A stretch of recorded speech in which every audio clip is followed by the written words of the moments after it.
Amen. Yeah. Now I read from verse 1.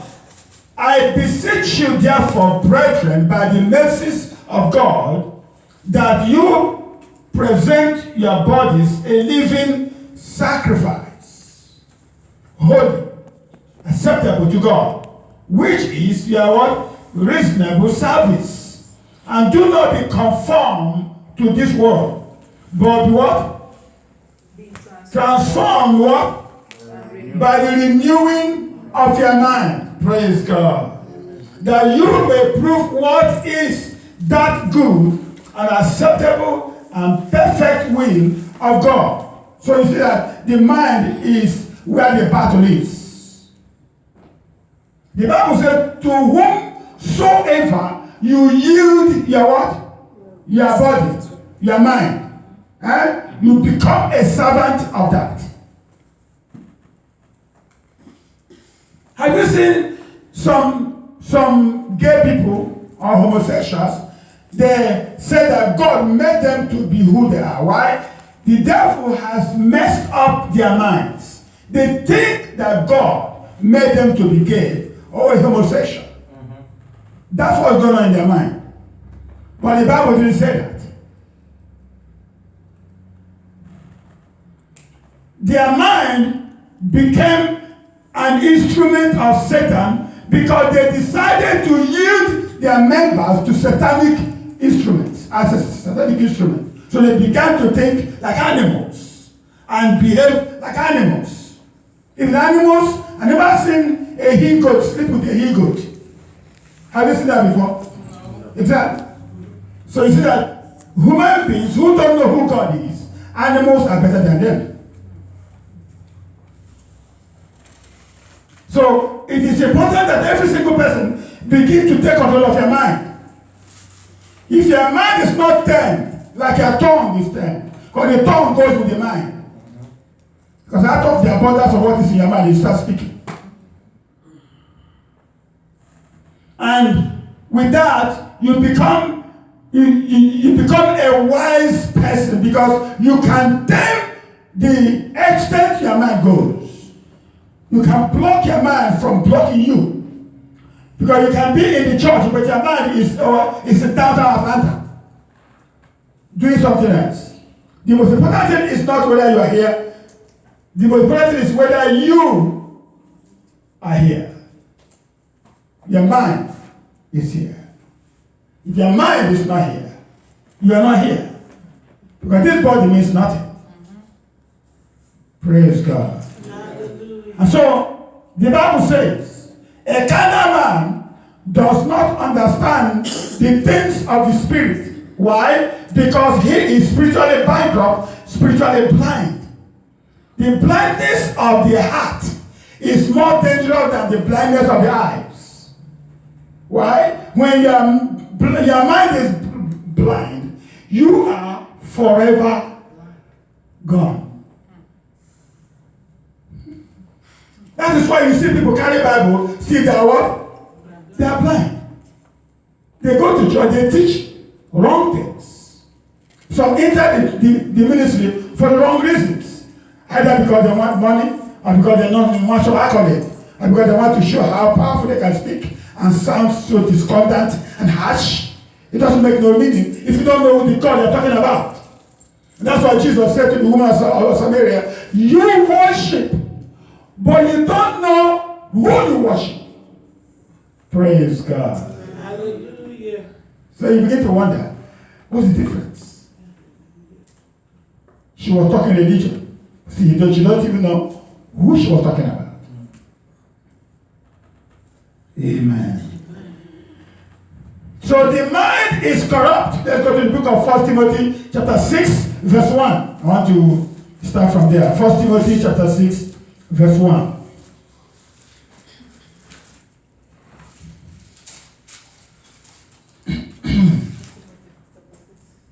Hallelujah. 1 Timothy 6, 1. And I read, let as many bond servants as are under the yoke count their own masters worthy of all honor, so that the name of God and his doctrine may not be what? Blasphemed. And those who have believing masters, let them not despise them because they are brethren, but rather serve them, because those who are benefited are believers and beloved. Teach and exhort these things. I mean, I want to use this it's a little example to show you how the mind of man works. These are people Paul was, writing about to Timothy. They are serving their masters. And they are serving their masters because their masters are Christians. So because they are Christians, they want to behave anyhow they like. Why? After all, we go to the same church, and after all, we are Christians. He will not do me anything. If you look at people that have done you evil, they did it to you because they what? Because they know you are nice. And because they are not nice, they take advantage of what? Your own niceness to what? To deal with you. That's how their mind works. Because they are forever financial rapists. So anything they can do to take advantage of the nice heart, they will do it. Why? Because Brother Ben is a Christian and he's a nice man. He's a pastor. Anything I said to him, he will agree because he's a pastor. If he doesn't agree with me, then he's not a good pastor. My wife is a Christian. Oh, as long as she's a Christian, she will not divorce me because she knows divorce is not good. That's what goes on in the mind of a carnal man. My husband is a nice man and he will not do anything. No matter how I do. Some people will quote on Facebook, if he loves me, he will accept everything I do. And because he loves me, he will not do anything bad against me, no matter what I do. A man thinks the same thing too. What? Our mind. So Paul wrote to Timothy, said, let the slaves honor their masters. Not because we go to the same church, they must honor them. Stop thinking that they will not be angry at you simply because you go to church with them. That's childish thinking. That's a man that is ruled by Cana. Amen. Now, in Galatians chapter 3, let's go to Acts 20:28 first. Let's go quick. I'm not preaching, I'm teaching. So I have to touch some scriptures. Let's go. I don't want to make it like only me will believe in while they're looking at me like I'm a movie actor. I'm not a movie. So you join me, you're a Christian like me. And let us read the Bible. Somebody shout hallelujah. Yes. The Bible. Huh? 20:28.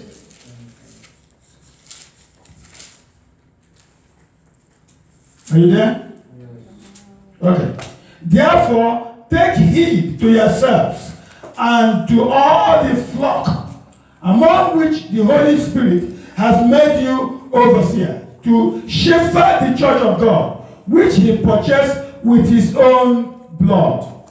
Amen? 29. For I know this, that after my departure, savage wolves will come in among you, not sparing the flock. Also, from among yourselves, men will rise up, speaking perverse things, to draw away the disciples after themselves. Therefore, watch and remember that for 3 years I did not cease to warn everyone, night and day, with tears. Praise God. That's Paul writing, speaking to the church at where? At Ephesus. Warning them about what will happen when he leaves. People that don't have the mind of God will come inside the church and hide in and sneak in and start destroying the church for their own selfish interest. It happens in every space of life. Don't you have friends who take advantage of you because they know you're a Christian and that you fear God and that you read Bible? They don't read Bible, but you read Bible. So because you read Bible, they don't read Bible, they take advantage of you that read Bible. They come to church, they don't even read Bible in their houses. They come to church and they want to take advantage of the Christians who have a good heart. Oh, if you go to Africa, there are so many people who don't have food to eat. If you contribute to 20 naira or $20 in three months or one month, and we are going to go there and help them and feed them, you give them the money, they go buy nice boat, nice cars. Because what? Their heart is desperately wicked. Praise God. Don't you see so many churches back home that have built nice schools and wonderful schools? The school fees, the government don't have no school anyway. The school is all rendered useless. And then the church that build their own through the offerings of poor people. And then when they finish building it, the price, the people that contributed to the offering will not be able to afford it. No, for rich people that got money, that will come and pay big money, and then they are your own kids that you pay the tithe and offering. You pay the tithe and offering, they'll be going to government schools that are broken down. If you go to Nigeria, see people don't have a place to sit down, even to read and to study. Then the church will build a secondary school, but their own children will not be able to afford to go there. So what is our heart? Where's our mind? Stolen by wickedness, stolen by the love of money. Paul wrote to Timothy, said, the love of money is the root of all evil. Some have coveted after and pierced themselves with many sorrows. He said, but thou man of God, flee distance. But that's not the way I'm going. I'm going to a different route. Just want to remind you about this, what the mind does. I mean, this morning we read something in our Sunday school that God is what? Can you bring it? And want you to bring it out and read something where God made a promise to us about who He is. Thank you. My dear. So what page is that? Page 41. Page 41? Yes, sir. 41. Praise God. Those of you all over the world listening, I want you to pay attention. I'm not rushing. You can ask questions. You can go and, you can subscribe. And now we want to be subscribing. And you can subscribe. We want to have, let's see if we can get to 1 million subscriptions from people that are watching this program. Tell their friends, hook them up to subscribe. Is there, right? Yeah, thank you. Anyway, now, 41. Okay, it's in page 39. Let's read the scriptures. A little bit. I want to show you the promise of God here. No, lesson 9, no. Yeah. 42, 43. Is it lesson 9 or lesson 8? Lesson 9. Lesson 9 or 43. Okay. See that? Verse 36. Who shall separate us from the love of Christ? Shall tribulation or distress, or persecution, or famine, or nakedness, or peril, or sword? Amen. And as it is written, for thy sake we are killed all the day long. We are accounted as sheep for the slaughter. Nay, in all these things we are more than conquerors through him that loved us. Amen. Now I want to ask you, you as a believer, after reading this, what does your mind tell you about God? Why do we walk around as if our God has done a compulsory leave? That is no more alive. That our God is no more upon the face of the earth. We begin to dance to the opinion of what the devil is doing. Paul already said he has come to conclusion that God will not allow us to be put to shame. Well, why do we walk around as if our God has decided to put you to shame? Why? Our mind. Our mind are set on ordinary things. Our mind are set on defeat and poverty and uselessness. We don't think about what God has said. And the Bible says, whose report will you believe? I want someone to get that scripture. You give it to me. I want the whole world to hear that scripture. Whose report will we believe? The report of sickness or poverty. The Bible says that even the sword cannot stop the love of God upon our lives. He has a strong love upon us that cannot be reduced to nothing, that cannot be stopped by any man or by any country. No matter how powerful Joe Biden is, this is the greatest country upon the face of the earth, America. No matter how powerful the president is, he can't stop the love of God from flowing to people. He can't. The devil can't even start to stop it. So why do people think that their God is no more on the throne? If God is on the throne, why you not believe in him? Because our minds are messed up. Praise God. Our minds are really messed up. Have a messed up mind. When you don't have a job, oh, I don't know what to do.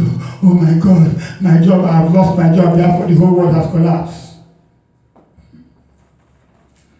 And then headache will come. Oh, you start panicking. My father died of headache. My mom died of malaria. And this one died of COVID. Therefore, I'm going to die. Why? Your mind has been what? Messed up. Did you get it? Did you get that? Isaiah 53 verse what? So all of you listening from all over the world. In Isaiah 53 verse 1, the Bible says, whose report will you believe? Now this one in our Sunday school, where I read now, we read from chapter 8 from verse 28 to 39. Paul giving us an assurance of who the Lord we serve is. And he said, for I am persuaded, that's verse 38, that neither death, that's what we are so much scared of, right? Neither death nor life we're enjoying. Nor angels, nor principalities, even angels, nor principalities, nor powers, nor things present, nor things to come, nor height, nor depth, nor any other creature shall be able to separate us from the love of God, which is in Christ Jesus our Lord. Did we read this place? Did we? The devil uses headache and problems to take our minds away from God. But the Bible said these things don't have the power to separate us from his love. If God loves me, will he allow me to be destroyed by these things? Then why are we living as if our God is no more on the throne? You see, there's a vacuum in our minds. And that's why in where we read for our text in Romans 12 verse 1 to 3, he said, you must do what? No, I want to go there. Again, Romans 12. Because I'm trying to do what God asked me to share with you today, because we go to church and we don't even know why we're going to church.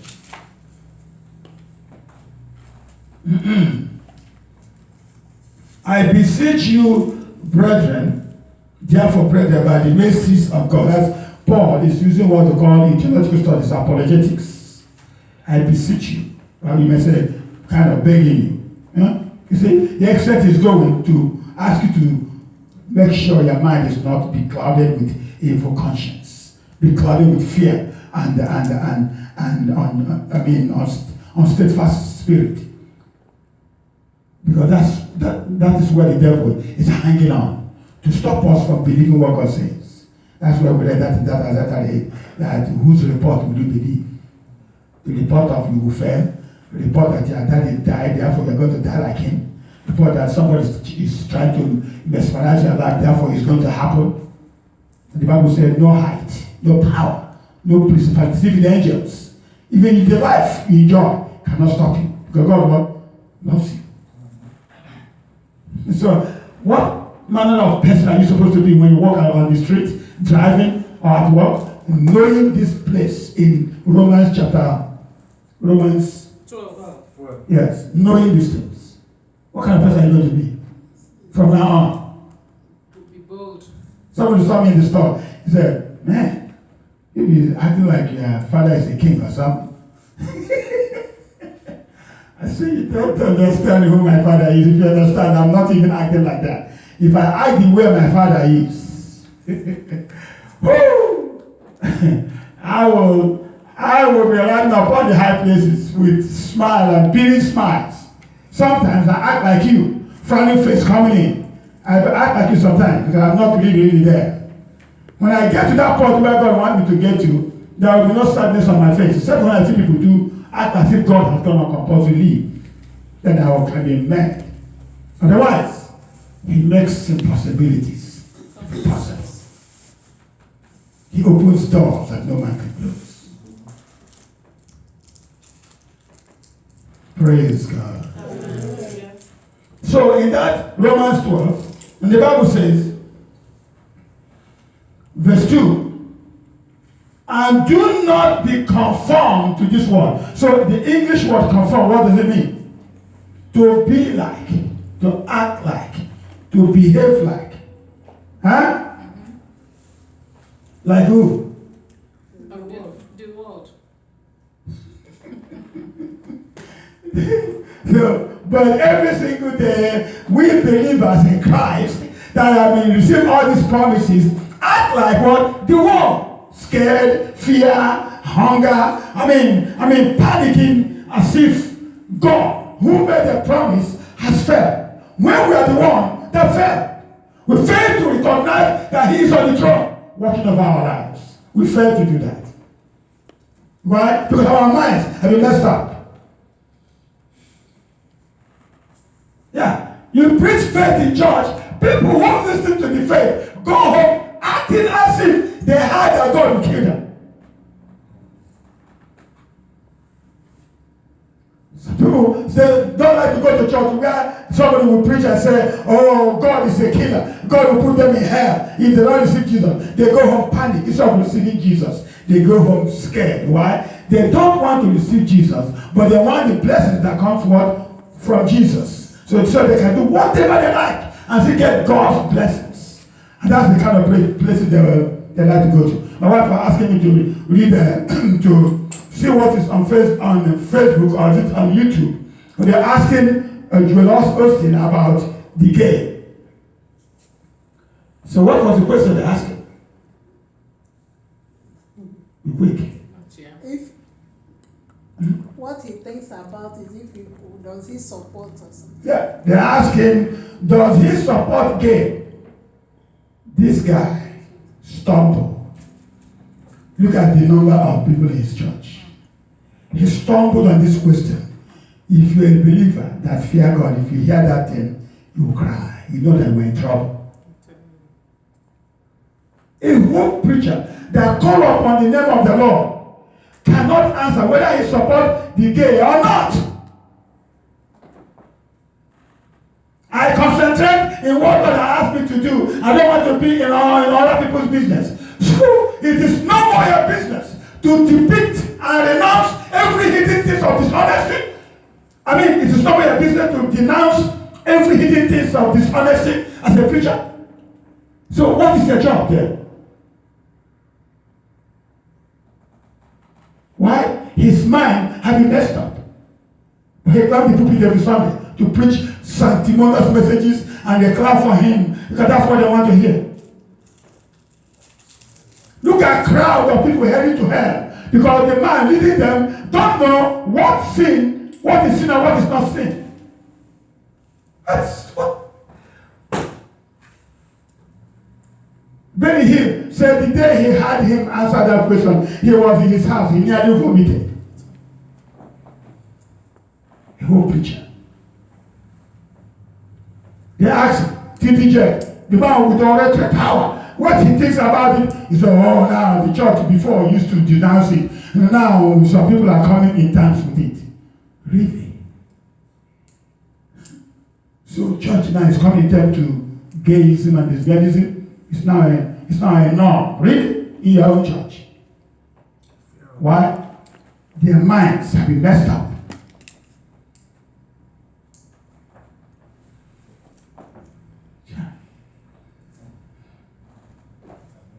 We are very close to the last day. Everybody must be very, very careful. Everybody. Really, really careful. If you go in Nigeria and all over Africa, so many of the girls prefer showing their nakedness, sending pictures of nakedness of their body to people so that they will give them money than going to work and believe in God. Why? Their minds be messed up.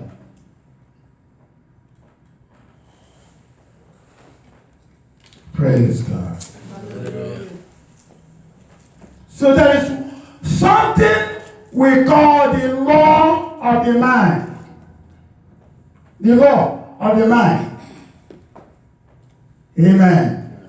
Yes. Because the mind is very powerful. Their mind, when it is washed, touched by the word of God, can connect you to supernatural anointing.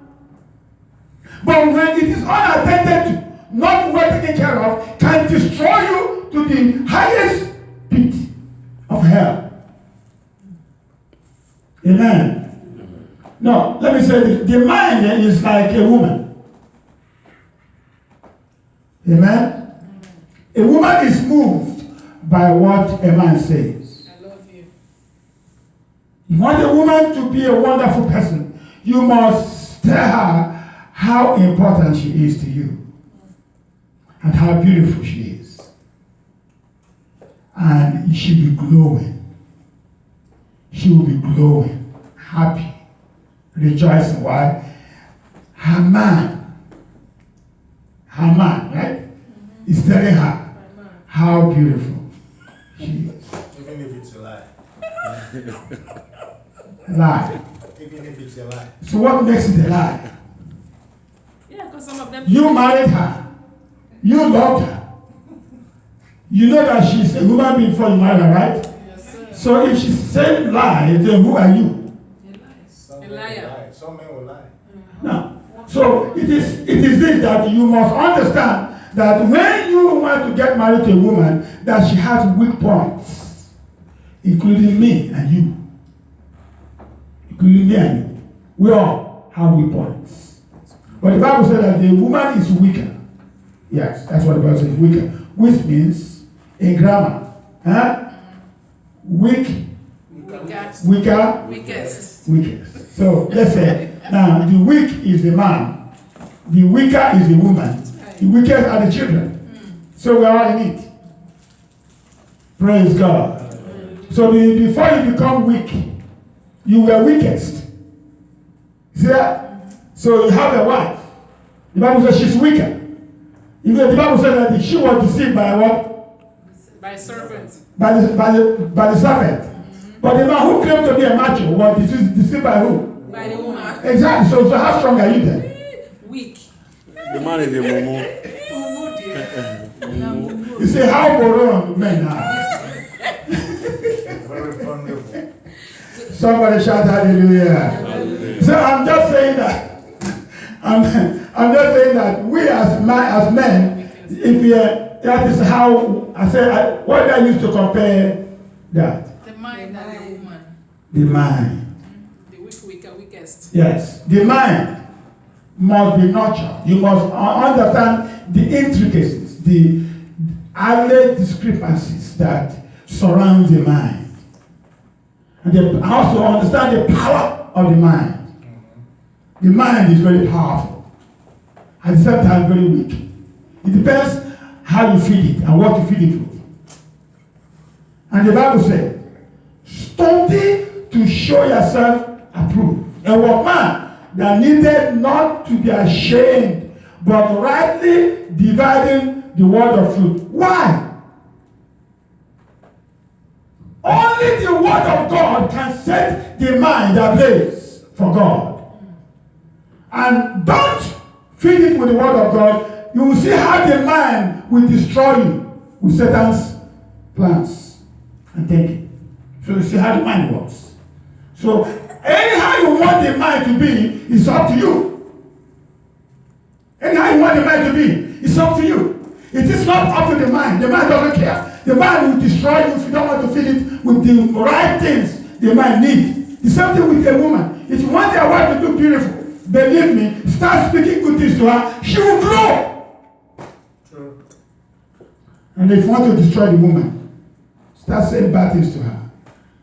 No matter how beautiful she looks, the following day her face will look so ugly and weird down. Why? Your tongue is destroying her. Praise God. That's how it works. Amen. Amen. So, I'm not going to, it's an introduction, so I'm not going to worry about finishing it. The mind is an enemy of God's presence. Like I said before, like we read in the book of Romans 12, 1 to 3. The mind need picture. Amen? Now, the mind is, that's why I'm going to stop, because of that. I said I won't be preaching too long anymore. The mind needs pictures, things he can see, okay, to draw its attention. That's what the mind needs. And as the mind goes, so your life goes. So you need to show the mind what will keep it what? Steady. The Bible says Jesus did what? He showed the people what? Pictures. What are those pictures? When they were hungry, he did what? He fed them. They saw the food. He fed them. That's picture. He gave them food. He went to the house of Lazarus. He was buried. Why? Right? He was buried. Clothes. They were all crying. He came there. He showed them picture. Come back alive. The man came back alive. And he walked out. He stood up. And he's there. That's a picture. Wow. Truly. We can defeat death if we believe God. Amen. What made Isaac to be a powerful believer of God? When God wanted to show Abraham that he can do great things, do you know who he was doing it because of? Isaac. Yeah. He said, tie him, sacrifice your son. He said, we put him on the altar like this, and tie him, and put all the sticks, pour the things to make the fire go. To do it. So God said, don't touch that child. Don't. Now I know that you are my friend. Nothing just happens. Some of us want God to bless us. I want God to bless us. Some people who are running their mouth in Nigeria, and talking about church. They don't even know what they're talking about. They're talking about a consuming fire. If you want to die, start talking about church. Start insulting the church of Jesus. Then you know that your death is drawing so close. There are some people who claim that they are very smart, and then they are very wise, and they know God. I mean, they know too many things. That they think so wise. As I met a lady, the way she was holding cigarette, I pulled closer to her. Say hello. Say hello. You look like you are very smart. He said, of course I'm very smart.